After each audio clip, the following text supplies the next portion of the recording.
අද මාතෘකාව ආනාපානසතිය. පළමු මාතෘකාව විදියට ප්‍රාණය අවදි කිරීම පිළිබඳව අපි කතා කළා. දෙවෙනි මාතෘකාව විදියට ප්‍රාණ ශක්තිය ගැන කතා කළා. අද මාතෘකාව ප්‍රාණ පාලනය. එහෙම නැත්නම් චිත්ත පාලනය මේ කයේ සිද්ධ වෙන්නේ කොහොමද කියන එක. ප්‍රාණායාම කියන ආනාපාන සතිය එක හුස්ම රැල්ලක් ගන්නකොට ඒක හුස්ම රැල්ලක අවස්ථා 7ක් තියෙනවා. විශ්වයේ අපේ දත්ත තැම්පත් වෙලා තියෙන ඒ ලේයර් 7ටම සම්බන්ධ වෙනවා එක හුස්ම රැල්ල. ජානවල තැම්පත් වෙලා තියෙන සංසාරගත තැම්පතු ලේයර් 7කින් තියෙනවා. ඒ 7ට සම්බන්ධ වෙනවා.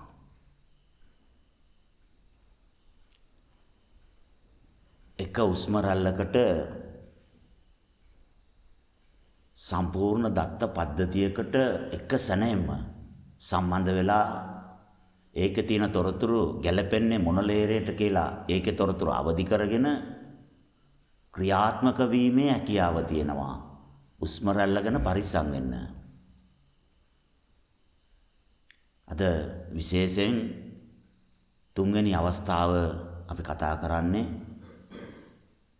ඊටාම වැදගත් අවස්ථාවක්.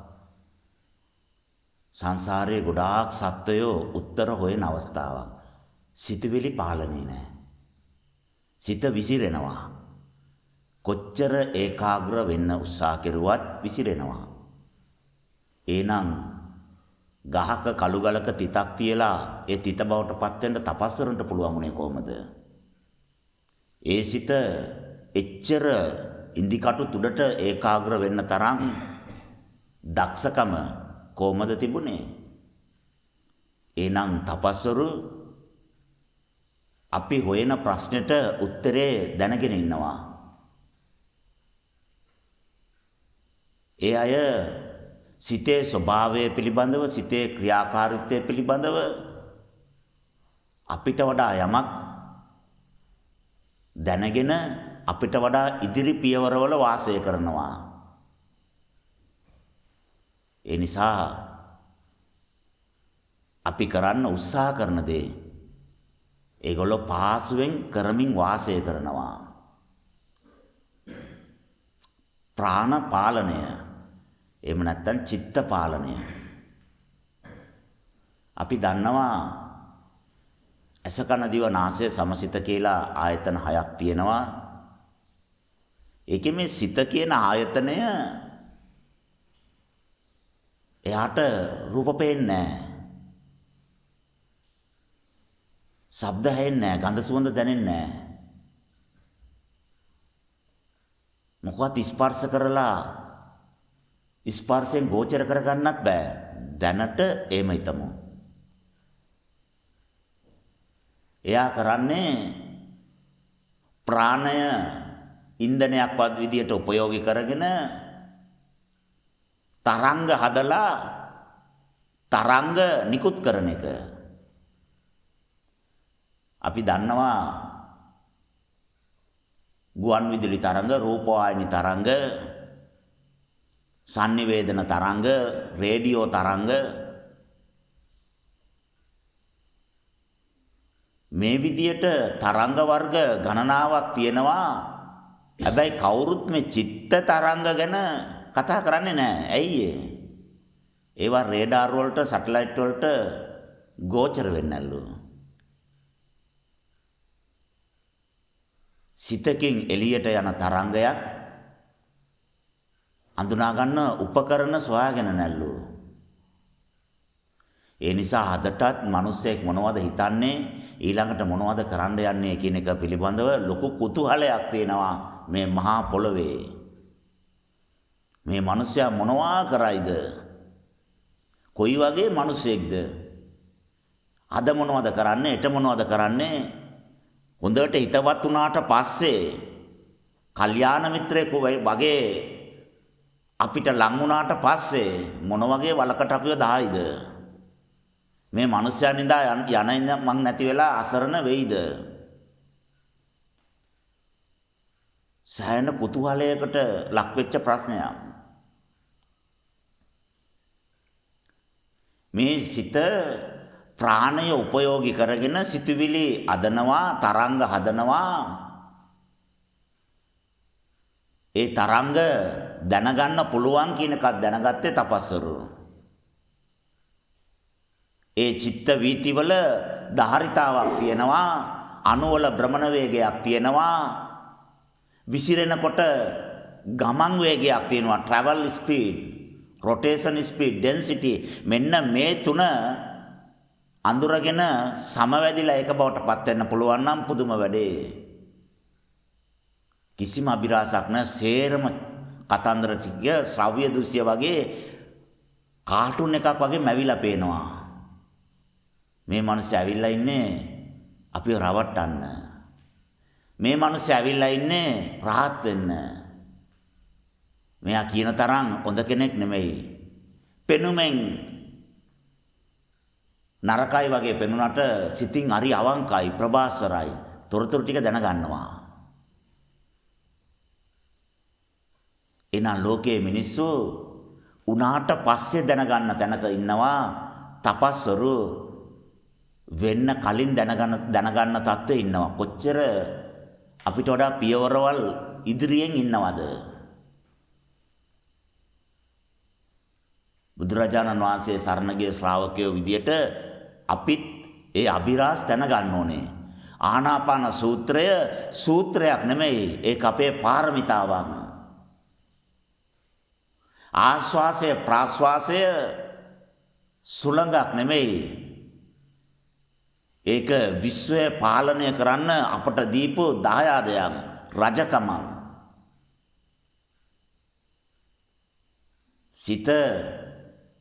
සිතේ ක්‍රියාවලියට භාවිතා කරන්නේ ප්‍රාණ ශක්තිය.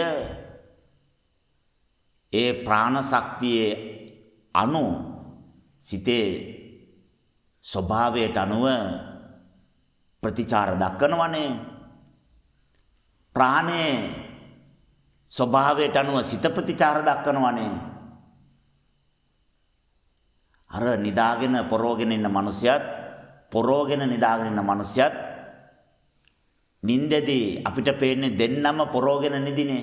හැබැයි එක්කෙනෙක් නිදාගෙන ඊට පස්සේ පොරෝගත්ත කෙනෙක්, අනිත් එක්කෙනා පොරෝගෙන නිදාගත්ත කෙනෙක්. හැබැයි දෙන්නම නිදි, දෙන්නම පොරෝලා. එහෙනම් අපිට පේන්නේ දෙන්නම එක වාගේ. සිත නිසා ප්‍රාණය වෙනස් වීමකුත්, ප්‍රාණය නිසා සිතේ වෙනස් වීමකුත් එනවා. ඒ කියන්නේ ප්‍රාණයෙන් සිතට බලපෑමකුත්, සිතෙන් ප්‍රාණයට බලපෑමකුත් කරන්න පුළුවන්. සිතේ ශක්තිය වැඩි කරපු කට්ටිය ප්‍රාණය පාලනය කරනවා.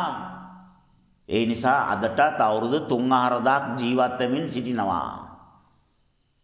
මරණය ඒ අයගේ ඉදිරියේ පරාජය කරලා. මාරයා ඉතින් ඈත අත් දෙක බැඳගෙන ඉන්නවා, ස්වාමිනී දැන් ගොඩාක් ප්‍රමාදයි, යමුද කියලා වල්ලා. පණ අරන් යන්න ඇවිල්ලා. ඒත් ළඟට එන්න ඈත ඉඳලා අවසර ඉල්ලලා බලන් ඉන්නවා. දිව්‍ය ලෝකෙන් දෙවිවරු ඇවිල්ලා, ස්වාමිනී දැන් නම් අපිට එන්න ඕන කාලේ ගොඩාක් ප්‍රමාද වෙලා, විමානෙත් හැදිලා පාළුවට ගිහලා මකුළු දැල්ලා ඇවිල්ලා, යමුද? එක්කන් යන්න බෑ බලෙන්. සිත ගොඩාක් ශක්තිමත් නිසා ප්‍රාණය සිතට කීකරු වෙලා, පාලනය වෙලා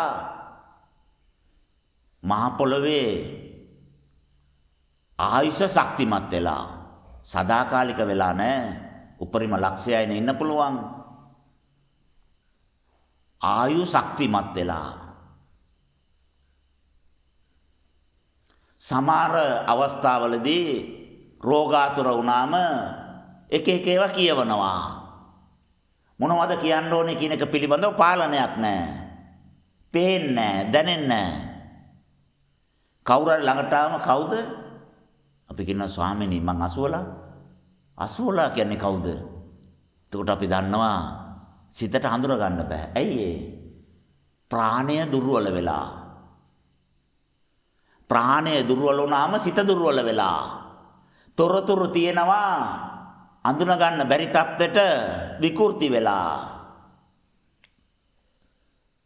සිත ශක්තිමත් වෙච්ච නිසා ප්‍රාණය ශක්තිමත් වෙනවා. ප්‍රාණය ශක්තිමත් වෙච්ච නිසා සිත ශක්තිමත් වෙනවා. දුර්වලකමත් ඒ විදියටමයි. බුදුරජාණන් වහන්සේගේ අවසාන උස්ම කයෙන් පිටත් වෙන්න කලින් කොච්චර කය දුර්වල වෙලා තිබුණාද? ඒත් අදහස්වල වෙනසක් තිබුණාද? ප්‍රාණය දුර්වල වෙලා සිත අසාමාන්‍ය විදියට ශක්තිමත්. සියලු සංඥා සංස්කාර මනාකොට අඳුනාගෙන අවබෝධ කරගෙන 84000 ධර්මස්කන්ධ එක සූත්‍රයක් බවට ගොනු කරලා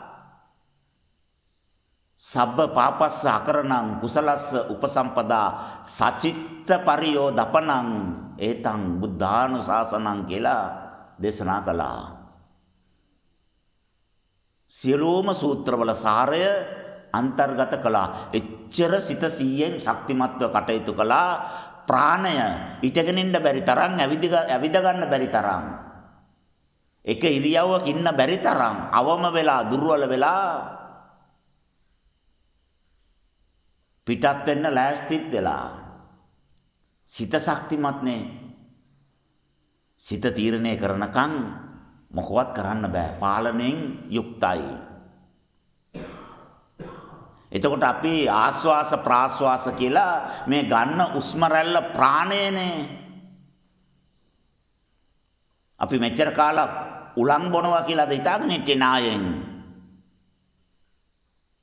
හැයෙන් පාට බොනවා, කනෙන් ශබ්ද බොනවා, දිවෙන් කටෙන් පැන් බොනවා,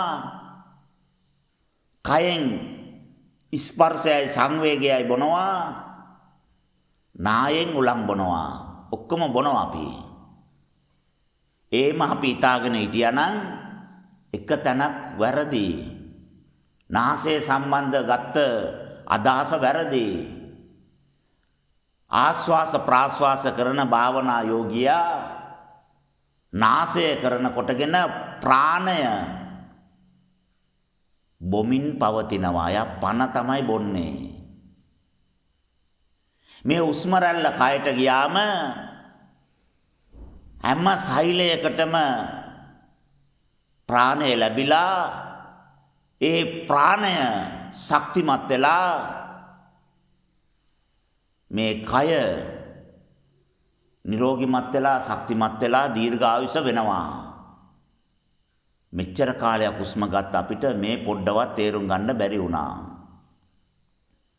දැන් බලන්න බඹයක් විතර උස තියෙන මේ කය දැන් මේ වර්තමාන ජීවමානනේ පණ තියෙනවනේ. ඒ පණ කොච්චරක් තියෙනවද? ධාරිතාව අපි දන්නවද? ඒ ධාරිතාව අඩු වුණොත් දුර්වල වෙනවා, වැඩි වුණොත් ශක්තිමත් වෙනවා. එහෙනම් වැඩි කරන්න මොනවද කරන්න ඕනේ කියලා කවදාරි වාඩි වෙලා කල්පනා කරාද?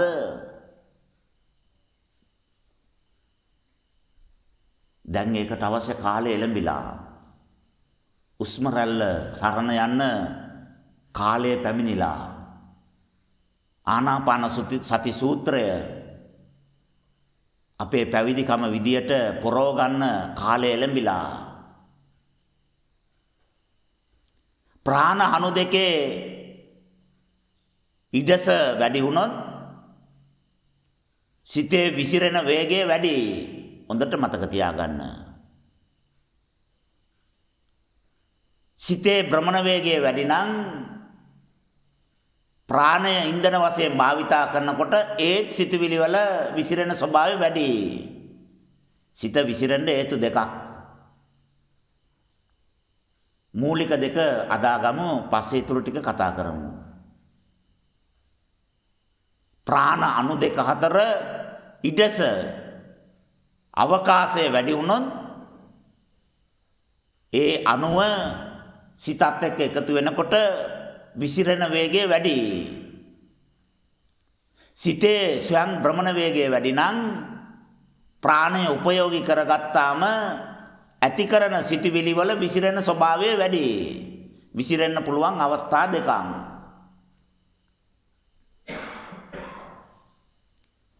දැන් අපි මොනවද කරන්නේ?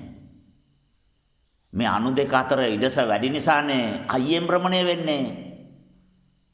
එහෙම භ්‍රමණය වෙන ප්‍රාණ අණු ගත්තොත්නේ විසිරෙන්නේ. ඉන්න පුතේ. ඉන්න දැන් අපි එනවා. වාඩි වෙලා ෆෝන් එක විසි කරා හැලට සේරම බැඳින් ටික අස් කරා. සියලු බලාපොරොත්තු වලින් සිත නිදාස් කරා. මොකවත් එපා. වාඩි වුණා ගාක් යට. වාගත්ත ඇස් දෙක. එරමිනිය ගොතා ගත්තා. උස්ම රැල්ල මත සිත පීඨා සිය පැවතුවා. දැන් ආස්වාසය තුලින් ප්‍රාණය කයට ඇතුළත් වෙනවා. ඈ වැව්වේ වෙන මොකටවත් නෙමෙයි, දූවිලි යන නින්දා නෙමෙයි. රූප පේනකොට ඒ හැම රූපයකට සාපේක්ෂවම කයේ ප්‍රාණය දහණය වෙනවා. වැව්වාම ඒ දොර වහලානේ. රූප පේන්නේ ඒකෙන් වැය වෙන්න තියෙන ටික අඩු කළා, නතර කළා. ඇවිද හිටියාම මොනවාරි වැඩක හිටියාම කයේ ක්‍රියාකාරීත්වයට ඉන්ධන දැවෙනවනේ. උජුං කායම් පරියංකම්. කයෙන් යන්න තියෙන ටිකක් නැවැත්තුවා. කතා කර හිටියාම ප්‍රාණය ශබ්දයක් විදියට තරංගයක් විදියට පත් වෙන්න එපාය. ගොඩාක් වැය වෙනවා. ශබ්දකෝෂේ වහලා දැම්මා. නිශ්ශබ්ද සීලය සමාදන් වුණා. ඒ ටිකත් නතර කළා. බාහිර ශබ්ද හඳුනා ගන්න ගියාම ඒත් ප්‍රාණය සය වෙනවනේ. කන් දෙක වහලා අවධාරණය සිය උස්ම රැල්ල මත තිබ්බා. ඒ වේදමත් නතර කළා. මේ විදියට වැය වෙන හැම දොරක්ම වහලා ඒ දොරටු වලින් එළියට ප්‍රාණය ගලන්න තියෙන අවස්ථාවල් අඩු කරලා මේ කලයට ප්‍රාණය පුරවනවා. සිදුරු තිබුණාම එළියට යනවා. ඇස කියන සිදුර, කන කියන සිදුර, නාසය කියන සිදුර, කට කියන සිදුර, කය කියන සිදුර වහලා ප්‍රාණයට එළියට යන්න බැරි තත්ත්වයට මේ බඹයක් විතර උස තියෙන මේ කලගෙඩිය සුරක්ෂිත කළා. උජුං කායම් පරියංකම්. මෙන්න මේකේ අර්ථය මේක වෙන්න ඇති. දැන් ආස්වාස කරනවා ප්‍රාණය කය තුලට ගලනවා. එළියට යන්න තියෙන අවස්ථාව නැහැ. නිකන් උදාහරණයකට සෛල කෝටියක් තියනවා කියමුකෝ. විනාඩියකට ලීටරයක් ඕනේ සෛල කෝටියක් ජීවත් කරවන්න. එක උස්ම රැල්ලට ලීටර් 4-5 එනවනේ. ප්‍රශ්නයක් නැහනේ. අරක කයේ සෛල වලට ලීටරයක් දුන්නාම ඉතුරු ලීටර් 3න් නැවත කාබන් ඩයොක්සයිඩ් එක්ක ලීටරයක් දෙකක් එළියට ගියාම ලීටරයක් විතර බෝතලයක් විතර නතර කරගන්න පුළුවන් හැකියාව තියෙනවා. ඒ හින්දා ගන්නකොට දීර්ඝ උස්ම ගන්නවා. එළියට යනකොට සියුම් ලෙස හිමින් යවනවා. ඒ කියන්නේ වියදම පුළුවන් තරම් අඩු කරනවා. ගන්න තියෙන දේවල් දැම්ම ගන්නවා. චෙක්පත් වලින් නෙමෙයි කෑස් වලින් ගන්නකොට. දෙනකොට මාසයක් විතර දින දාලා චෙක් දෙනවා. යන්න තියෙනක පුළුවන් තරම් හිමින් යවන්නේ. පාසු ගෙවීමේ ක්‍රමයට තමයි දෙන්නේ. එකපාරට දෙන්න පුළුවන් 50 නෑ. රුපියල් 10 ගානේ මාස 50ක් දෙනවා. පොඩ්ඩ තමයි දෙන්නේ. දැනෙන්නේවත් නෑ. හැබැයි ගන්නකොට 50 එකපාරට ගන්නවා ලෝන් එක. දෙන්නේ ටික. අපිට ලබන්න තියෙන ටික එකපාරටම කෑස් වලින් ගන්නවා පෝරෝරෝ වලින්. හැබැයි ඒක ගෙවන්නේ දින දාලා චෙක් වල 20කට විතර කොටස් වලට කඩලා පොඩ තමයි ගිනුමෙන් එළියට යවන්නේ. එකපාරට යවන්නේ නැහැ. මෙන්න මේ වගේ තාක්ෂණයක් භාවිතා කරනවා ආනාපාන සති භාවනාව තුල. ගන්නකොට දීගංවා අස්ස සාමීති සික්කති දීර්ඝ උස්ම එකක් ගන්නවා. ඒ දීර්ඝ උස්ම නිසා පෙනාලු හොඳට පිම්බිලා සෛලවල කටවල් හොඳට හැරිලා හොඳට අවශෝෂණය කරගන්න පුළුවන් හැකියාව ලැබිලා හොඳට ප්‍රාණය අවශෝෂණය වෙනවා. එළියට යනකොට වේගයෙන් යවන්නේ නැහැ. අර ආවට වඩා වේගය පොඩි ප්‍රමාණයකින් හරි අඩු කරලා අවම කරලා යවනවා. වියදම අඩු කරනවා. දැන් මේ ප්‍රාණහනු කයේ ක්‍රියාකාරීත්වයට කයේ සෛලවලට අවශ්‍ය තරම් අවශෝෂණය කරාම ඉතුරු වෙන ප්‍රමාණය අපි ළඟත් වැඩිපුර තිබුණ FD එකක් දානවනේ. මොනවාරි සේවිං account එකට දාලා නිකන් පැත්තකින් තියලා තියෙනවනේ. අල්මාරියේ ලාච්චුවකට සේප්පුවකට දාලා යතුරු දාලා වහලා අවශ්‍ය වුණොත් ගමු කියලා තියලා තියෙනවනේ. මෙන්න මේ විදියට මේ කයත් මේ කයේ තැම්පත් කරන්න පටන් ගන්නවලු. වැඩිපුර සීනි ආවම ග්ලූකෝස් කියලා කියනවා ඒවට. වැඩිපුර ග්ලූකෝස් කයේ තිබුණාම කරදරයි මේක. පස්සේ ගමු කියලා ග්ලයිකෝජන් කරලා ඇතුලේ තැම්පත් කරනවලු. ග්ලයිකෝජන් කරගන්නත් බැරිලු. ඒ තරම් වැඩිලු. මේ දේ කරලා ෆැට් කරලා තෙල් කරලා කයේ ගබඩා කරලා තියා ගන්නවලු. ස්ථීර තැම්පතු. ග්ලයිකෝජන් සේවිං account කාඩ් එක දාලා ඕන වෙලාවක ගන්න පුළුවන්. කලබල වුණාද ටක් ගාලා ගත්තා මෙම්බරේන් ටිෂු එකකට දැම්මා න්‍යාස්ටියට දැම්මා පිච්චුවා ශක්තිය උපයෝග ගත්තා නිෂ්පාදනය කරගත්තා. සේවිං account ඕන වෙලාවට ගන්න පුළුවන්. වැඩිපුර තියෙන ග්ලයිකෝජන් ටික ෆැට් කරලා මේදය කරලා තෙල් කරලා කයේ තැම්පත් කරාම ඒකේ ස්ථිර තැම්පත එහෙම ගන්න බෑ. කාලේ සම්පූර්ණ වෙන්න ඕන. ඉතන වෙලාවට ගිහලා ඉල්ලුවට දෙන්නේ නැහැ. මොනොත් ලොකු ගාණක් කපාගෙන තමයි දෙන්නේ.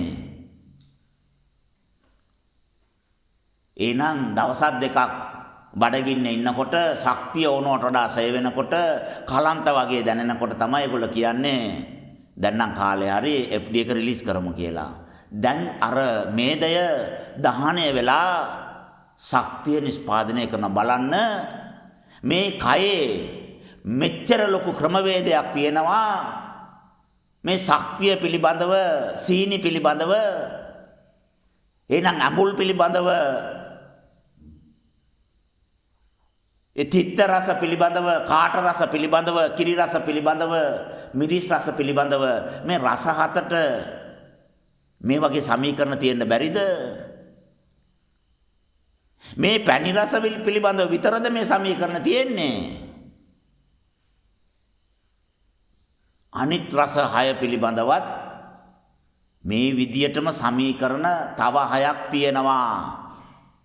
ඒවා මේ කයේ ක්‍රියාත්මක වෙන ක්‍රියාදාමයක් තියෙනවා. ඒක ක්‍රියාත්මක වෙන්න ඕනේ කොහොමද කියන එක ඥානවල තොරතුරු තියෙනවා. කලින් ක්‍රියාත්මක වෙච්ච දේවල් වල සමීකරණ ලියලා ඥානවල තැම්පත් වෙලා තියෙනවා.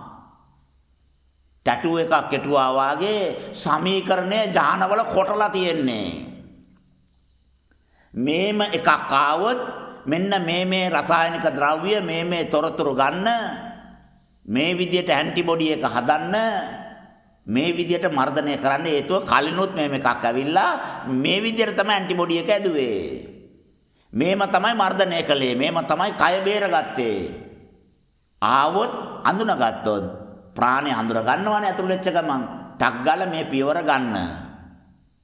ඒ හැමදේම සටහන් තියෙනවා. මේ කය කියන්නේ මේ විශ්වයම අවබෝධ කෙරුවොත් අවබෝධ කරන්න පුළුවන් ධාරිතාවෙන් යුක්තයි. ඒ තරම් සංකීර්ණයි. දැන් මම ආස්වාස කරනවා. ඒ ආස්වාස කරන දේවල් කයට ඇතුල් වෙනවා. ඒකේ ප්‍රාණය අපේ කයට අවශ්‍ය තරම් අවශෝෂණය වුණාම ඊටු ටික කයේ තැම්පත් වෙනවා. తాවකාලිකව නැවත ගන්න පුළුවන් විදියට සේවිං account එකක් විදියට තැම්පත් වෙනවා. නැවත නැවත ආස්වාස කරනවනේ අපිත් අතාරින්නේ නැහනේ. සියලු දේවල් අතහැරලා ආවේ මේක නිදාස් වෙන්නනේ. වෙන දෙයක් වෙච්චාවේ කියලා අන්තිම වෙනකන් අතාරින්නේ නැහැ. පිණ්ඩපාතෙන් බත් ටිකක් ඉල්ලගෙන වළඳලා උස්ම රැල්ලත් එක්ක තමයි අපේ යුද්ධේ. අපේ යුද පිටිය ආනාපාන සතිය. ප්‍රාණය වැඩි වෙන්න අර 100ක් එකතු වෙලා එකක් බවට පත් උනේ 500ක් එකතු වෙලා එකක් බවට පත් උනේ ග්ලයිකෝජන් කියලා අපි වචනයක් දුන්නේ. ඒ විදියට ප්‍රාණය ග්ලයිකෝජන් වෙන්න පටන් ගන්නවා. අපි වචනයක් දෙමු. තාම විද්‍යාවේ වචනයක් නැති නිසා ප්‍රාණකෝජන් වෙනවා. 100ක් ප්‍රාණ අණු එකතු වෙලා එකක් බවට පැක් වෙනවා. 10ක් එකතු වෙලා එකක් බවට පැක් වෙනවා. ඇයි? ඉන්න ඉඩ නැහනේ. එහෙම පැක් වෙලා අර අණු දෙක අතර තියෙන ඉඩස අඩු වෙන්න පටන් ගන්නවා. එහෙම ප්‍රාණ ධාරිතාව වැඩි වෙනකොට එක පැත්තකින් භෞතික කය ගත්තාම නිරෝගිමත් වෙලා ශක්තිමත් වෙලා දීර්ඝායුෂ වෙලා සතිය අසාමාන්‍ය විදිහට වැඩි වෙලා තේරුම් ගැනීමේ හැකියාව අසාමාන්‍ය විදිහට වැඩි වෙලා මතකය අපිට පාලනය කරන්නත් බෑ. දැක්කොත් නිකන් ෆොටෝ එකක් ගැව්වා වගේ. ඇවුනොත් රෙකෝඩ් කෙරුවා වගේ. බැලුවොත් ෆොටෝකොපියක් ගැව්වා වගේ. ඒ තරම් මතකය මාතෘකා දකින්නකොටම ඇතුළේ තියෙන දේවල් මැවිලා පේනවලු. ඒ තරම් ප්‍රාණය වැඩි. හැද්දලා ගන්නවා. චුම්බකත්වය වැඩි. ඇද ගැනීමේ හැකියාව වැඩි. හිතනකොට ඒකට අදාළ තොරතුරු විශ්වයේ කොච්චර තියෙනවද ලේයර් වල ඔක්කොම ඇදිලා කයට ඇතුල් වෙලා සිතත් එක්ක එකතු වෙලා සෙනෙන් අවබෝධ වෙනවලු. ධාරිතාව වැඩි.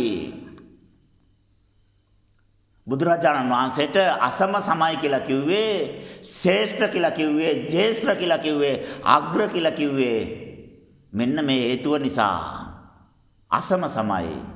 අපට තේරුම් ගන්න අවුරුද්දක් යනවලු බුදුරජාණන් වහන්සේ දැක්ක ගමන්ම ඒ තරංගයට අදාළ තොරතුරු එක සැනෙන් ඇදිලා විඥාණයට ඇතුල් වෙලා ඒ විඥාණය අරහා සිතට සම්බන්ධ වෙලා ප්‍රත්‍යක්ෂ වෙනවලු. ලෞතර බුදුරජාණන් වහන්සේ සියලු දේවල් එක සැනෙන් තේරුම් ගන්නාසේක. ඒ ටික අපි තේරුම් ගන්න බව ලක්ෂ කෝටියක් ඉපදෙනසේක. ඒත් තේරුම් නොගන්නසේක. මුරණ්ඩු වෙනසේක. හැමදාම දුක් විඳලා බැරි වෙනසේක. අපි සම්බන්ධයෙන් කියනවා නම් එහෙම තමයි කියන්න ඕනේ. ඇයි අපට වෙලා තින්නේ toy ටිකමනේ. චිත්ත පාලනය ප්‍රාණේ පාලනය කියන ආනාපාන සති සූත්‍රයේ තියෙන විද්‍යාත්මක කාරණය ඊටාම ගැඹුරු වැදගත් කාරණයක්. ඒ ප්‍රාණ අණු දෙකේ ඉඩස අඩු කරන්න පුළුවන්, ප්‍රාණ අණුවේ භ්‍රමණය අඩු කරන්න පුළුවන් හැකියාව තියෙනවා මේ ආනාපාන සතියට. ප්‍රාණ අණු වල ලංවීම ඇති වෙන්න අපි දන්නවනේ අණුවක ඉලෙක්ට්‍රෝන ළඟ කැරකෙන්නේ නැහනේ, ඈතෙන් විසිරෙන්නේ. ඒ නිසා තමයි ඉලෙක්ට්‍රෝන. ඊට වඩා අඩුවෙන් කැරකිලා ළඟ එතෙනවා නම් පෝට්‍රෝන. එකට එකතු වෙලා ගුලියක් විතර ඉන්නවා නම් නියුට්‍රෝන. එහෙනම් අණුවේ භ්‍රමණය වේගය අඩු වෙනකොට ලං වෙනවා කියන එක. එහෙනම් ආස්වාස ප්‍රාස්වාස කරන භාවනා යෝගියා උලම් පොම්පෙන් පොම්ප ගන්න වගේද උලම් ගන්නේ නැහැ. සිසිල් උලඟ වාතයේ ගමන් කරන්නේ යම්සේද ඒ විදියට බොහොම සෑල්ලුවෙන් ගන්නවා. ඉන්න හිරියව්ව ඒ වගේ එකක් නේ. උජුං කායම් පරියංකං ඉඩා පිංගලා සුසුම්නා දෙකම සිරස් වෙලා මොළයත් එක්ක කෙලින් සම්බන්ධ වෙලා අපේ කයේ තියෙන අනවශ්‍ය විද්‍යුතය පොළවට අර්ත් වෙලා ඒතු අපි ඉන්නේ පොළවේ පරියන්කෙන්. ඒ නිසා විද්‍යුතය පාලනයකට යටත් වෙලා අර්ත් වෙලා තියෙනවා. කයේ ක්‍රියාකාරීත්වයේ චුම්බකත්වය පිළිවෙලට ගමන් කරනවා ස්නායු හරහා. පරියන්කේ මුජුම් කායෙන් කෙලින් ඉන්න නිසා සිරස උඩ පැත්ත විශ්වයට සම්බන්ධ වෙලා කයේ යටපැත්ත පොළවට අර්ත් වෙලා නාරතුන පිළිවෙලට කෙලින් පීටලා 72000 නාර වලින් නියුරෝන් වලින් ලබා ගන්නා සියලුම තොරතුරු ටික මොළයත් එක්ක පාසුවෙන් සම්බන්ධ වෙලා ගමන් කරලා සියලු සංඥා සංස්කාරවල් මනාකොට තේරුම් ගන්න දැනගන්න අවබෝධ කරන්න පුළුවන් හැකියාව ප්‍රාණ අණු වලට ලැබිලා මීට වඩා මාර්ගයට මොනවද අපිට දැනගන්න අවශ්‍ය? ඒ තරම් දේවල් අපිට ලැබිලා මේ පොඩි වෙලාවකට උස්ම වාර ගන්න වැඩි වෙන්න කාලයත් එක්ක උස්ම වල වේගය අඩු වෙනවලු. ඒ වේගයට සාපේක්ෂව සිතේ භ්‍රමණයේ වේගය අඩු වෙනවලු. ප්‍රාණ අණු ධාරිතාව වැඩි වෙන්න ප්‍රාණ අණුවේ භ්‍රමණ වේගය අඩු වෙනවලු. ඒකට සාපේක්ෂව ලං වෙනවලු ධාරිතාව වැඩි වෙනවලු. දැන් සිත යම්කිසි සිතුවිල්ලක් හිතනවා නම් භ්‍රමණ වේගයෙන් අඩු වෙච්ච සංවර වෙච්ච තැම්පත් වෙච්ච ප්‍රාණය උපයෝගී කරගෙනනේ හිතන්න වෙන්නේ. හැම සිතුවිල්ලක්ම අරිම ප්‍රභාස්වරයි, පාලනයකින් යුක්තයි, ධාරිතාවෙන් ඉයලයි. ඔන්න ඔතන ලොකු ප්‍රශ්නයක් තියෙනවා අපිට. නියතමානී වෙන්න, අවංක වෙන්න, යටාත් වෙන්න, කීකරු වෙන්න, සිල්වත් වෙන්න, සංවර වෙන්න කියලා හැමදාම දේශනා කරනවානේ. කනක් ඇයිලා ඉන්නම නැහනේ. ඇයි ඒ කියන්නේ? ගුණ ධර්ම නැත්තම් ලෝභ දේශ මොහ රාග වෛර තිබුණොත් මේ භාවනා යෝගියා අධික ධාරිතාවෙන් යුක්ත ප්‍රාණය උපයෝගී කරලා ද්වේෂයෙන් කෙනෙක් දිහා බැලුවොත් එයාට වෙන්න තියෙන ආපදාව ලොකුයි. අසත්පුරුෂ දේවල් කල්පනා කෙරුවොත් ඒක නිසා ඇතිවන අකුසල පාප කර්ම ඒ සත්‍යයට ගෙවන්න තියෙන ධාරිතාවත් වැඩි. දැලිපිය වාගේ, දෙමුවත් කඩුවක් වාගේ සියොම් තැන් පවා කැපෙනවා දැලිපියට. දෙමුවත් කඩුව අතේ තියෙද්දී ඉදිරියේ ඉන්න කෙනා විතරක් නෙමෙයි මේ පැත්තෙත් මොහොතක් තියෙනවා අපිටත් කැපෙන්න පුළුවන්. ධාරිතාව වැඩි වෙනකොට එයාගේ ප්‍රාර්ථනා ඒ මොහොතේම හැයෙනවා. ඉල්ලුවොත් දෙයක් විශ්වයේ ළඟ නමනවා. ඈතින් වංගු ගන්න, ඈතින් අරවල ගන්න, අට ගන්න එහෙම නෑ, ළඟ නමනවා. එතනම on the spot ඉන්ෂුරන්ස් එක හම්බ වෙනවා. අතට ගෙනල්ලා දීලා යනවා. එතනම ළඟ තියෙන තැනකින් ටක් ගාලා අරන් ඇවිල්ලා දීලා යනවා. එහෙනම් එහෙම ධාරිතාව වැඩි වුණාම මහා කරුණාව, දයාව, සත්ව සෙනෙහස, සහෝදරත්වය ඒවා අප්‍රමාණව දියුණු වෙලා තියෙන්න ඕනේ. ඒ නිසා තමයි ආනාපාන සති භාවනා යෝගියෙකුට ඒ මූලික સિદ્ધාන්ත ටික කියන්න අඩුම තරමෙන් ගුණ 100ක් වඩලා සම්පූර්ණ කරනකම් දෙන්නේ නැහැ. මේ මනුස්සයාට එන ගන්නවා කියලා කියපු ගමම එනවා වදිනලු. වැහි නැල්ලු. කලවර කරලා නැල්ලු. ආස නිල්ම නිල් පාටලු. කොහෙන් ආවද අනේ මන්දා? හැබැයි අකුණු වැදිලා එන ගාලා. ඇයි ඒ ඉල්ලීම? ඒ ධාරිතාව ගොඩාක් ශක්තිමත්. එකෙනෙහිම ක්‍රියාත්මක වෙලා ඒ මොහොතේම ඒක සිදු වෙලා ඇස් ඉදිරියේ. ඒ නිසා කවදාකවත් තාපසයෙක් කෙනෙකුට සාප කරන්නෙම නැහැ. මොනවා කෙරුවත් ආශිර්වාද කරනවා. අනේ මගේ දරුවා හරි බොළඳයි. නොදැනුවත්කමින් මේක කළේ. විශ්වය දිහා බලලා කියනවා මේ කර්මය විශ්වයට එකතු වුණා, සමාවක් දෙන්න. එයා නොදැනුවත්ව කළේ, සමාවක් දෙන්න. මේ නිසා දඬුවම් කරන්න එපා. මම ඒක වරදක් විදිහට පිළිගත්තේ නැහැ. මම පිළිගත්තේ නැහැ. මම ඒක නිසා දුක්ුනේ නැහැ. ඒ නිසා සමාවක් දෙන්න කියලා විශ්වයට ප්‍රාර්ථනා කරනවා. ඒ තරම් කාරුණිකයි, දයාවන්තයි, මෛත්‍රී සාගතයි, සෙනෙහබරයි, සත්ව කරුණාවෙන් යුක්තයි. අපි භාවනා කරනකොට සිත තැම්පත් වෙනවා. තැම්පත් වෙනවා කියන්නේම අණුවල භ්‍රමණ වේගය අඩු වෙනවා. අණුවල භ්‍රමණ වේගය අඩු වෙනවායි කියන්නේම අණු ලං වෙනවා. අණු ලං වෙනවා කියන්නේම ඝන අඟලකට තියෙන්න ඕනේ අණුවල ධාරිතාව වැඩි වෙනවා. එයාට පංචභූත පාලනය වෙනවා, කීකරු වෙනවා. එයාගේ සිටිවිලි වල ධාරිතාව වැඩි. ඊතන පතන දේවල් ප්‍රාර්ථනා ඉෂ්ට සිද්ධ වෙනවා. ද්වේෂය කියන්නේ අපේ මායя. අපේ පාරමිතාවට අපිට විරුද්ධව කටයුතු කරන මායя. ද්වේෂය කටගත්තාම සිතේ භ්‍රමණ වේගය වැඩි. ප්‍රාණ අණුවල භ්‍රමණ වේගය වැඩි. ඒ වැඩි වෙච්ච අණු ටික එකතු කරගෙන සිතුවිලි හදනකොට ඒ තරංගයේ විසිරෙන ස්වභාවය වැඩි. ඒ විසිරෙන ස්වභාවය විසිරීලා ගිහිල්ලා නැවතිලා ආපහු එන්න එපාය. එතකන් ඉපදෙනවා. වෛරෙන් ද්වේෂයෙන් මේ කරපු කර්මය පරිසම් දෙන්නේ භව 850කින්. එතකොට ස්වාමීනි 850 වාරයක් ඉපදෙන්න ලෑස්ති වෙන්න. අඹුල්පත් උයලා කැම ටික ඔතාගෙන ඒ කියන සසර යන්න ලෑස්ති වෙන්න. භව 850ක් යන්න ඕනෙලු. අරක ගෙවන්න. එච්චර දුර යන්න සිද්ධ වෙනවා. කම්පා වෙනකොට දුක් වෙනකොට දුකේදී අණු දුර්වල වෙනවා. අණුවල අයිය අඩු වෙනවා. ඒ නිසා දුකේදී කම්පා වේදී කරන ආශිර්වාදයේ බලය අඩුයි.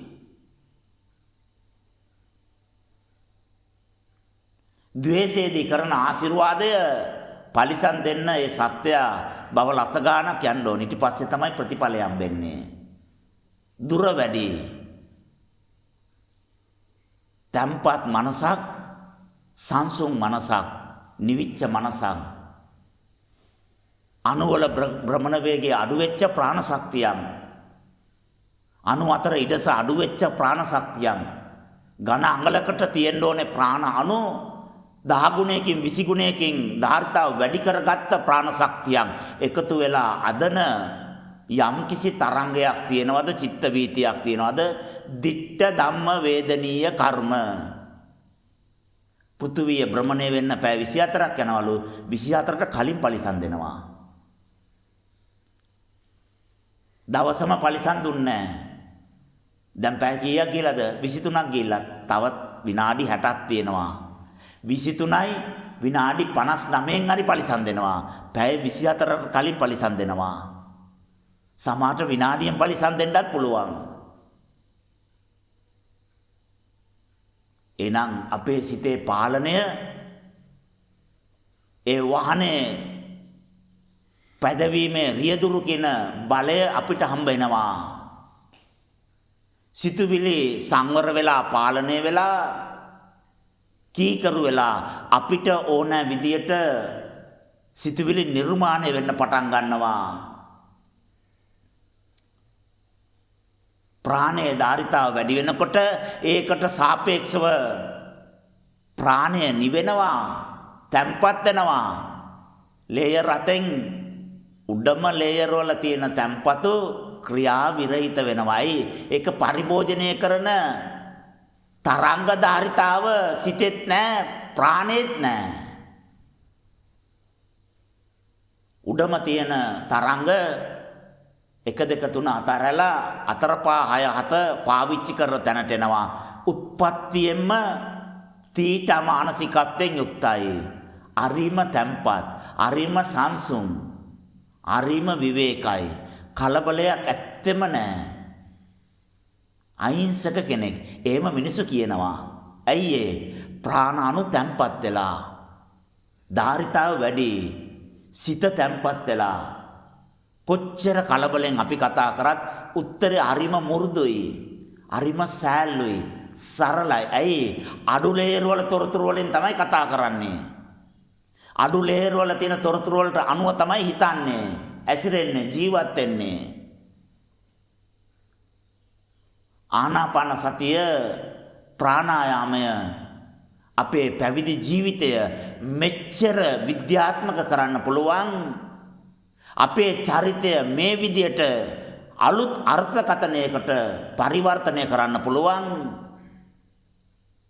අපේ ජීවිතය අපි නෙමෙයි මේක වෙන කෙනෙක් කියලා හාත්පසින්ම වෙනත් චරිතයක් විදියට අපිට අඳුන්වලා දෙන්න පුළුවන් හැකියාවෙන් යුක්තයි. සිත පාලනය කරන්න උස්ම රැල්ලත් එක්ක පොර බදින්න එපා. පොර බදින්න සිත විසිරෙන ස්වභාවයෙන් යුක්තයි. කම්ප්‍රස් වෙනවා කියන්නේම ප්‍රසාරණය වැඩි, පීඩනය වැඩි, විසිරෙනවා. තේරුම් ගන්න. එතකොට සංසුන් වෙයි, සංවර වෙයි. අපි අපේ සිත තේරුම් ගන්න උත්සාහ කළේ නැහැ. සිතට විසිරෙන්න බැරි ස්වභාවය අදන්න උත්සාහ කළේ නැහැ. මෙල්ල කරන්න උත්සාහ කළා. අරමුණක තියලා ගැට ගාලා දත් මිටි කාගෙන මෙල්ල කරන්න උත්සාහ කරා. මේ බුද්ධ ශාසනය 2600ක් ගියා. තාම සිත දුවනවා, විසිරෙනවා, පාලනයෙන් තොරයි. අපට වැරදිච්ච තැනක් ඕක. දැන් සිත සංසුන් වෙනවා. අපි මොකද කියන්නේ? සිතට සංසුන් වෙන ස්වභාවය, පරිසරය විතරයි අපි අදලා දෙන්නේ. සිත තේරුම් ගන්නවා. සිත තේරුම් ගන්නකොට එයා ඊළා වෙනවා. එයා සංවර වෙනවා. කීකරු වෙනවා. බලන්න කොච්චර ලස්සන ධර්මතාවයක් අපට ලැබිලා අපි මොනවද මේ කරගෙන තියෙන්නේ? ආනාපාන සතිය දවසට 3 වේලක් කෑම කන මිනිස්සු 3 වේලක් කෑම කනවා වාගේ කරන්න ඕනේ. තාපසේ ජීවිත කාලෙම මානකම කරනවා වාගේ ජීවිත කාලෙම ආනාපාන සති කරන්න ඕනේ. සතර ඉරියව්වෙන් කරන්න ඕනේ. හැම මොහොතෙම උස්ම රැල්ල මත පීටලා ඉන්න ඕනේ. තමන්ගේ ප්‍රාණය ස්පර්ශ කරමින් සිටින්න ඕනේ. ප්‍රාණය තමන් කොච්චර ස්පර්ශ කරනවද, ප්‍රාණයක වාසය කරනවද, එච්චරට එයා හැම සිතවිල්ලක්ම අඳුරනවා. සිතවිල්ලත් එක්ක වාසය කරන සිතක් බවට පත් වෙනවා. කය නැති සිත බවට අපේ ජීවිතේපත් වෙනවා. මෙච්චර කාලයක් කයක් එක්කනේ ජීවත් වෙන්නේ. දැන් අපිට සිත එක්ක ජීවත් වෙන්න පුළුවන් හැකියාව ලැබිලා. සිතත් එක්ක ගනුදෙනු අඩුයිනේ අපේ. ඒ නිසා තමයි මෙච්චර දුරස්ත භාවයක් ඇති වෙලා තියෙන්නේ. අපේ චෛතසිකවල මෙච්චර විසිරෙන ස්වභාවයක් ඇති වෙලා තියෙන්නේ. හිතන්නේ මොනවද, කරන්නේ මොනවද, කෙරෙන්නේ මොනවද, ඇයෙන්නේ මොනවද, පේන්නේ මොනවද, මොකවත් දන්නේ නැතුව අකුසලට පාඩුව හැදුනලු, කුසලේ පාඩුව හැදුනලු. ඒ අකුසල් කුසල් නිසා මම හැදුනලු, සසර ගියාලු. ඒවා විඳවලා බැරි ගැවුනලු. මම්මුලා වෙච්ච අතරමං වෙච්ච ජීවියෙක් වාගේ. උත්සවයකට දෙමව්පියත් එක්ක ගිහිල්ලා දෙමව්පියන්ගේ වෙන් වෙලා අතරමං වෙච්ච දරුවෝ ඉන්නේ. හැම පැත්තම හැරි කෑ ගන්නවා, අඬනවා. ඒ වගේ එකක් තමයි පෘථුවිය අපට වෙලා තියෙන්නේ. මම්මුලා වෙච්ච අය. ප්‍රාණය සංසුන් කරන්න උත්සාහ කරන්න එපා. එයාට සංසුන් වෙන්න ඒ අවශ්‍ය ප්‍රස්තාව දෙන්න. හිත මෙල්ල කරන්න එපා. එයාට මෙල්ල වෙන්න අරින්න. සිතත් එක්ක දබර වෙන්න එපා. සිත තේරුම් ගන්න. එයාට නිවෙන්න අරින්න. තැම්පත් වෙන්න අරින්න. නවතින්න අරින්න. ආනාපාන සති භාවනා යෝගියන් මෙච්චර කාලයක් මේ සිතත් එක්ක ගනුදෙනු කරේ සිත තේරුම් ගත්තේ මේ විදියට. දැනටමත් අපිට නිදිමත දැනෙනවා නම්, කොඳු රිදෙනවා නම්, අපහසුයි නම්, වේදනා නම්, කැක්කුම් නම් දැනගන්න ප්‍රාණ ධාරිතාවේ අඩුවක් තමයි තියෙන්නේ. තාපසේගේ ප්‍රාණ ශක්තිය කොච්චර අයියද කියලා දැනගන්නේ එයාගේ තරුණ කාලේ අස්තියක් කැඩුනොත් පැය 24න් අස්තිය ආවෙන්න ඕනේ. වෛද්‍ය විද්‍යාව කියයි ස්වාමිනී ගල් බැන්ඩේජ්ජයක් දැම්මොත් මාස 3ක් ඉන්න ඕනේ. මාස 3ක් යනවලු කැඩුනොත් අස්තියක් ආවෙන්න. තපස්වරු කියනවා නෑ.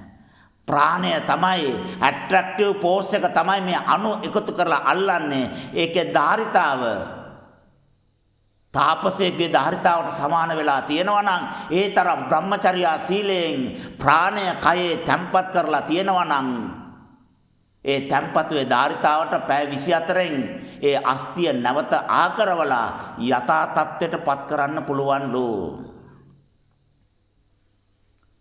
සම කැපුණොත් තුවාල වුණොත් පැය 24ක් ඇතුළත සෛල හදලා පට්ටිකා හදලා ප්‍රාණය කියන චුම්බකත්වයේ ඇට්‍රැක්ටිව් එකෙන් සෛල ඇදලා ආකරලා තුවාලේ වහන්න පුළුවන්ලු.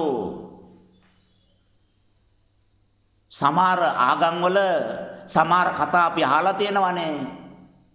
එක පාටම සොල්දාදුවේ කඩුව අරගෙන කන කැපුවලු.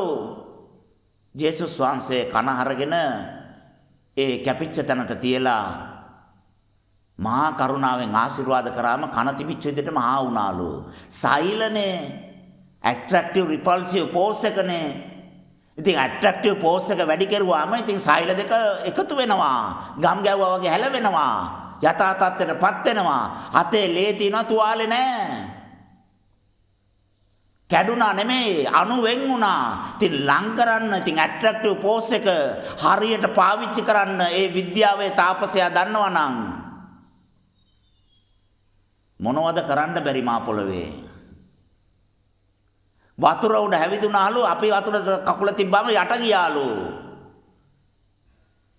මොකද්ද මේ උනේ? අපි හිතන්නේ මේක වතුරනේ. තාපසයා වතුර කියලා පිළිගන්නේ නැහැ. මම පිළිගන්නෙත් නැහැ. H2O. හයිඩ්‍රජන් දෙකයි ඔක්සිජන් එකයි අණු. ඒ අණු වල භ්‍රමණ වේගය සහ අණු දෙක අතර තියෙන ඉඩස තේරුම් ගත්ත තාපසයාට වතුර දිහා බලලා එයා වතුරට මොකොත් කරන්නේ අණු වල ධාරිතාව වැඩි කරනවා. අණු ටික ලං කරනවා. එයා කකුල තියෙන තැන හෙරෙන්නේ නැහැ. අනේ වතුර හෙරෙන්නේ නැහැ කියලා දිව්වොත් ගියා ඇතුළට තුන් පාරක් උඩට ආවා මෝචරයට බාර දුන්නා. තාපසයා විද්‍යාව දන්නවා. වතුරවල තියෙන අණුවල ධාරිතාව දන්නවා. ඒ අණුවලට මොන වගේ පීඩනයක් දුන්නොත් ඒ අණුවල භ්‍රමණ වේගය වෙනස් වෙලා අණු ලං වෙනවද? අණු ලං වෙන තැන ආලෝකයේ වායුව බවට පත් වෙනවා. වායුවේ අණු ලං වුණොත් ඒවා දියරයක් බවට පත් වෙනවා. ආපෝ ධාතුවක් බවට පත් වෙනවා. ආපෝ ධාතු වල අණු ලං වුණොත් කාබන් බවට පඨවිය බවට මිදිලා පඨවිය බවට පත් වෙනවා. දැන් පඨවිය ඇවිදින්න බෑ. ඇයි අපි මෙච්චර අවබෝධය තියෙද්දී අපි බොළඳ විදියට තේරුම් ගත්තේ? මොකද්ද මෙච්චර අවබෝධය කියලා කියපු අවබෝධය? ඇයි කිරි අරගෙන ඇවිල්ලා කෝටු දෙකක් දාලා ලණුවක් බැඳලා කලත්ත ඉන්නකොට මුදෝප කිරි ආවේ නැහැ, බටර් ආවේ නැහැ, තෙල් ආවේ නැහැ. එහෙනම් වතුර වගේ තිබිච්ච කිරිවලට පටවිය බවට පත් වෙලා මිදෙන්න පුළුවන්නේ. කාසියක් කිරිවලට දැම්මාම යට යනවනේ. මුදෝප කිරි උඩ තිබ්බාම කාසිය ඉමීසරේ තිබ්බාම උඩින් නවතිනවනේ. යට යන්නේ නැහනේ. එළඟි තෙල් මිදුනාම ගිනි ගන්නවනේ. කිරි ගිනි ගන්නවා. ඔය ගන්නේ. එහෙනම් කිරිවල ගින්දර තිබිලා අණු වලට ගිනි ගැනීමේ හැකියාව තිබිලා තේජෝ ධාතුව ආපෝ ධාතුව තුල සැඟවිලා තිබිලා පංචභූතවත් තේරුම් ගන්න බැරුව අපි කොහොමද කයක් තේරුම් ගන්නෙ ජීවිතයක් තේරුම් ගන්නෙ 84000කින් එකක් තේරුම් ගන්නෙ මේ පංචභූත තේරුම් අරන් නැහනේ කිරි කියන ආපෝ ධාතුව පීඩනයටපත් වුණාම වාෂ්ප වෙලා යන්නේ නැද්ද? කිරි සුවඳ කියන්නේ වායුව බවටපත් වෙලා. මිදෙනකොට පටවිය බවටපත් වෙලා. තවත් මුදවනකොට එළඟි තෙල් බවටපත් වෙනවා. දැන් ගිනි කූරක් ගැව්වොත් පත්තු වෙනවා. වතුර වලට ගිනි ගන්න පුළුවන්. වතුර රත් කරලා අණු වලට කඩලා පීඩනයකට දාලා ප්‍රසාරණය කරලා බලන්න පිස්ටන් වල වේගය ඇනගාලවත් නවත්තන්න බෑ. වාෂ්ප එන්ජින් ඔය යන්නේ රෝද කැරකිලා වතුර වලට දහණය වෙන්න පුළුවන්. වතුර ගිනි ගන්නවා. පිස්ටන් වැඩ කරනවා. වතුර වලට බර හදින්න පුළුවන්. වතුර වලට ඉගිලෙන්න පුළුවන්. යකඩයක් වතුරට දාලා සෙල්සියස් 2000කට විතර රත් කරලා බලන්න රබර් වාගේ නැමෙනවා. වතුර වලට යකඩ නමන්නත් පුළුවන්. ඒ කියන්නේ මේ පංචභූතවල තියෙන විද්‍යාත්මක ස්වභාවය තේරුම් ගන්න උත්සාහ කරේම නැහැ. වතුර බිබී හිටියා. වතුර කියන්නේ මොනවද? හයිඩ්‍රජන් ධාතුව H2O. හොඳට දැනගන්න. අපේ තොරතුරක් තරංගයක් මොනවාරි අණුවකට දැම්මාම ඒ අණුවේ කවදාකවත් තොරතුර ඒ තොරතුරේ ධාරිතාවෙන් තැම්පත් වෙන්නේ පොඩ්ඩයි තැම්පත් වෙන්නේ. කාබන් එකට දැම්මොත් ඉලෙක්ට්‍රෝන 6යි, ප්‍රෝටෝන 6යි, නියුට්‍රෝන 6යි. තැම්පත් වෙන ධාරිතාව 125යි. ඇයි? ඉලෙක්ට්‍රෝන 18ක් තියෙනවා. අයව 3ක් තියෙනවා. හැබැයි හයිඩ්‍රජන් වල එකයි. එහෙනම් අරකට එතනවට වඩා වැඩි ප්‍රතිශතයක් මේකට එතෙන්නේ නැද්ද? එහෙනම් අපි පෙන් ඩ්‍රයිව් කියලා එකක් අහනවනේ අහලා තියෙනවනේ. ඒ වගේ අපේ දත්ත ගබඩා කරගන්න පුළුවන් හැකියාව හයිඩ්‍රජන් ධාතුවට තියෙනවා. ඒ නිසා තමයි අපේ කයේ මෙච්චර තොරතුරු තැම්පත් කරගන්න වතුර භාවිතා කරගෙන තියෙන්නේ. මේ කය 72ක් වතුර. තෙතමනේ තමයි අපේ දත්ත තියෙන්නේ. තෙතමනේ කරනකොටගෙන තමයි ආපෝ ධාතුව කරනකොටගෙන තමයි මේ තොරතුරු හැම දෙයක්ම අවදි වෙන්නේ, ගබඩා වෙන්නේ, තැම්පත් වෙන්නේ. ආපෝ ධාතුවේ අභිරහස් ටික අපි දැනගත්තොත් සී නැති වෙනවා. මාස ගානක් සේලන් දෙන්න වෙයි සී ගන්න. ඒ තරම් ගැඹුරු අභිරහස්. තනි ඉලෙක්ට්‍රෝන එකක් ඇදුනා කියන්නේම ලෝකේ සියලු දත්ත ගබඩා කරගෙන ආරක්ෂා කර ගැනීමේ හැකියාව හાર્ඩ් ඩිස්ක් එක ඇදිලා ඉවරයි. ඒ ආපෝ ධාතුව තමයි අපි වතුර කියලා තිබා කියලා බොන්නේ. කයේ අපේ තොරතුරු ඔක්කොම ආපෝ වල තමයි තියෙන්නේ. මාංශ කියලා ගන්නවනේ පටවි ධාතුව මොනවද තියෙන්නේ? සෛල. ඒකේ ඇතුලේ ක්ලෝරෝසෝම්. ඒකේ ඇතුලේ DNA. ඒකේ ඇතුලේ ජාන. ඒකේ ඇතුලේ රසායනික දියර හතරක්. CTGA කියලා අකුරු හතරක් කිව්වම ඒ අකුරු හතර කිමිකල් හතරක්. කිමිකල් හතර මොනවද? ද්‍රවයක්නේ. දියරයක්නේ. එතකොට වතුර වලද මේවා තැම්පත් වෙන්නේ? මාර වැඩි මෙච්චර පහම් වැළඳුවා බවුසර් ගණන් වතුර දිහා මේ විදිහට දැක්කේ නෑනේ. මේක දැනගත්තා බුදුරජාණන් වහන්සේගේ කාලේට ප්‍රාතන් වහන්සේලා. මොකද උණද? උණ කියන්නේ තේජෝ ධාතුව. එහෙනම් උඩම ලේයරකින් අවදි වෙලා තියෙන. පොඩ්ඩක් ඉන්න සමවැදුනාලු සිත සංසුන් කළාලු ගත්තල වතුර ටිකක්. වතුර ටිකක්. සබ්බේ බුද්ධා බලප්පත්තා පච්චේ කානංචයන් අරන්තානංච තේජේන රක්කං බන්දාමි සබ්බසෝ නක්කත්ත යක්ක භූතානං පාපග්ගා නිවාරණා කියලා බුදුරජාණන් වහන්සේගේ බුද්ධානුභාවය පිළිබඳව වචන ටිකක් කතා කරනකොට දන්නවා මගේ ශබ්දය තරංගය මේ හයිඩ්‍රජන් ධාතුවට වැදුනාම මේ හයිඩ්‍රජන් ධාතුවේ ඉලෙක්ට්‍රෝන එක වැඩිච්ච ගමන් ඔතලා ඇතුළට දෙනවා. පොට්‍රෝන වල එතිලා නියුට්‍රෝන වල එතිලා මේ ඔක්කොම පැක් වෙනවා. දත්ත ටික පැක් කරනවා. තුන් සූත්‍රේ සජ්ජායනා කරලා තමන්ගේ තරංගවල ඒ බුද්ධානුභාවය ඒ නිවිච්ච තරංග ටික පැක් කරලා දෙනවා පිරිත් පැන් කියලා. බීලා ඉවරලා තියකල ස්වාමිනේ උණ බැස්සනේ. ඔව් අත්වෙනි ලේරේ තියෙන දත්ත తాවකාලිකව වැහිලා දොර හතරවෙනි ලේරේක අවදි වුණා. උණ සනීප වෙනවා. සනීප වෙන බව මම දන්නවා. පිරිත කියන්න කලින් ඒකාන්ත වශයෙන්ම සනීප වෙලා යන බව මම දැනගෙන හිටියා. සයන්ස් ෆිසික්ස් මේවා. වර්තමාන ලෝකයේ මේ විද්‍යාව දන්නේ නැති මිනිස්සු කියනවා කලයක් තියාගෙන වතුර පුරවල එළිය වැටෙනකන් කෑ ගන්නවා කියලා නෑ. දත්ත ගබඩා කරනවා.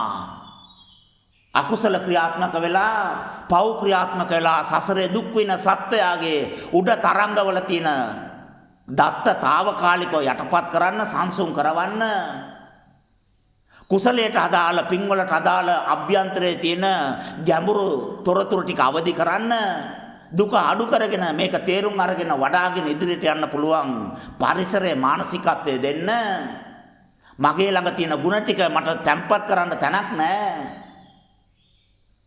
ලියුමක් තැම්පත් කරන්න පෙන් ඩ්‍රයිව් තියෙනවා. නමුත් ಗುಣධර්ම තැම්පත් කරන පෙන් ඩ්‍රයිව් එක හොයාගෙන නැහැ. බුදුරජාණන් වහන්සේ තමයි හොයාගත්තේ පිරිත් පැන් කියන පෙන් ඩ්‍රයිව් එක.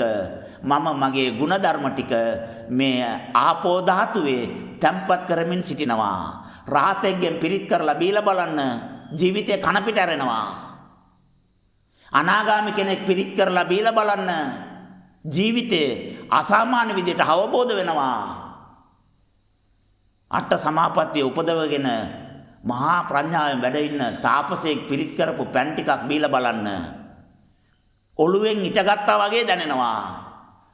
පඨවි ධාතුව අමුතු විදියට දැනෙනවා. ආපෝ ධාතුව අමුතු. ඇයි? එයාගේ ප්‍රඥාව, එයාගේ විද්‍යාව තරංග වලින් අර අණු වල එකතු වෙලා, පේ වෙලා, ආපෝ ධාතුවේ ගබඩා වෙලා එයාගේ තැම්පතුව තමයි මේ වළඳන්නේ. ඒ තාපසයාගේ ಗುಣධර්ම මිශ්‍ර වෙච්ච තැම්පතු වෙච්ච පෙන් ඩ්‍රයිව් එකක් තමයි මේ වළඳන්නේ. ඒ පිරිත් පැන් බොණ්ඩ එයාගේ හිත වෙනස් වෙනවා, අවබෝධයටපත් වෙනවා. ඒ අවබෝධයට අදාළ ඥාන එයාගේ ඥාන වලින් DNA වලින් අවදි වෙන්න පටන් ගන්නවා. අසාමාන්‍ය විදිහට හිතන්න, තේරුම් ගන්න, කල්පනා කරන්න පටන් ගන්නවා. තාපසයේගේ ඇසුරේ හිටියාම නිකන් ඉන්න මිනිස්සු තපස්වරු වෙනවලු. ගිරවට වෙච්ච දේ අපි දන්නවනේ. ගහෙන් වැටිච්ච ගිරවේ තාපසවරු අරන් ගියාලු. එයාගේ ಗುಣධර්ම වැඩි වෙලා, සංවර වැඩි වෙලා තපස්වරු වාගේ හිතන්න කතා කරන්න පටන් ගත්තලු.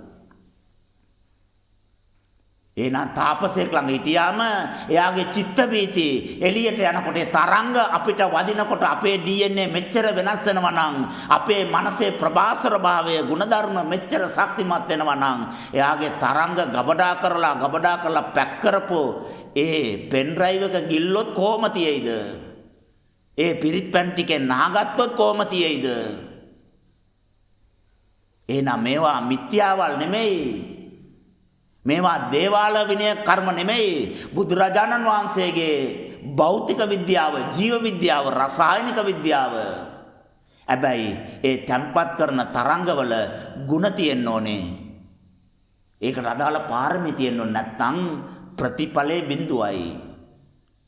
ද්වේෂ සාගත, රාග සාගත පරාජිකා වෙච්ච භික්ෂුවක් පිරිත් පේ කරාම එයාගේ චිත්ත වීති වල තියෙන ඒ දුස්සීලකමත් අරකේ රෙකෝඩ් වෙනවා. එයාගේ අසත්පුරුෂකම් ටිකත් ඒ චිත්ත වීති වල තියෙන ප්‍රාණයෙන් අරකේ තැම්පත් වෙනවා, ගබඩා වෙනවා. බිව්වාම ඒ ආම්ද්‍රව වාගම ඒ කට්ටියත් පිරියනවා. එයින්ද පිරිත් කරන්න සිල්වත් ගුණවත් භික්ෂුන් වහන්සේලා ලව්වලා ඒ අයගේ ගුණ ටික පේ කරන්න. ඒ ප්‍රාණය ශබ්දේ බවට පරිවර්තනය වෙලා පරිණාම වෙලා ඒ ශබ්දය කියන ප්‍රාණය ඒ හයිඩ්‍රජන් ධාතුවට වැදිලා එතිලා තැම්පත් වෙලා ගබඩා වෙලා ඒක බිව්වාම ඒකට අදාළ ඥාන අපේ කයෙත් තියෙනවනේ. ඒවා අවදි වෙලා මානසිකව කායිකව සුවපත් වෙනවා, අවබෝධයටපත් වෙනවා, වෙනස් වෙනවා. පිරිත් පැන් කියන්නේ අපේ කය වෙනස් කරන්න පුළුවන් අමෘතයක්, බේසජ්ජයක්. මේ ලෝකයේ තියෙන බුදුරජාන් වහන්සේ හොයාගත්ත ආපෝ ධාතුවේ වෙදකමං බේසජ්ජයන්. උස්ම රැල්ල ගැන මෙච්චර ගැඹුරු දේවල් සාකච්ඡා කරන්න අපට ලැබිලා තියෙනවා නම් ඇහැට පේන දේවල් ගැන කොච්චර දේවල් තියෙයිද? පංචභූත ගැන මිනිස්සු සීනතෝ වැටෙනවා. අද්දුටුවයි සත්‍යයි. ඒ තරම් ගැඹුරු විද්‍යාවල් තැම්පත් වෙච්ච කයක් තමයි ලැබිලා තියෙන්නේ. ඒක අවබෝධ කරන්න තමයි සතර සටිපට්ඨානේ බුදුරජාණන් වහන්සේ තමන් වහන්සේගේ දායාදයක් විදියට තමන්ගේ බුද්ධ පුත්‍රයන් වහන්සේලාට පූජා කළේ. ඒ කායානුපස්සනා, වේදනානුපස්සනා, ධම්මානුපස්සනා, චිත්තානුපස්සනාව තමයි මේ දැන් අපි සියලු දේවල් වල නිදාස් වෙලා උදකලා වෙලා පුරුදු කරමින්, අවබෝධ කරමින්, පරිභෝජනය කරමින්, ස්පර්ශ කරමින් පසු වෙන්නේ. ආනාපාන සති සූත්‍රය අපේ කයේ ප්‍රාණධාරිතාව වැඩි කරනවා. මතකය දැක්කොත් දැක්ක පමණයි. ජීවිත කාලෙම අමතක කරන්න බෑ. ඇවුනොත් ඇවුන පමණයි. බව 500 ගියත් ඉස්පිල්ලක්වත් වෙනස් කරන්න නැතුව ඒ විදිහට කියන්න පුළුවන්. ඒකට අවශ්‍ය ධාරිතාව තියෙන්න ඕනේ. ඒකට භාවනා යෝගී වෙන්න ඕනේ. උස්ම රැල්ලත් එක්ක වාසය කරන්න ඕනේ. සතර ඉරියව්වෙන් උස්ම රැල්ල බවටපත් වෙලා කය නැති උස්ම රැල්ලක් පමණක් තියෙන සත්වයක් බවටපත් වෙන්න ඕනේ. සියලු දෙනාටම තෙරුවන් සරණයි. බුදුරජාණන් වහන්සේට নমස්කාර වේවා. දවසේ චින්තනය පඨවිය මත සිත පීඨා සිය පවත්වමු.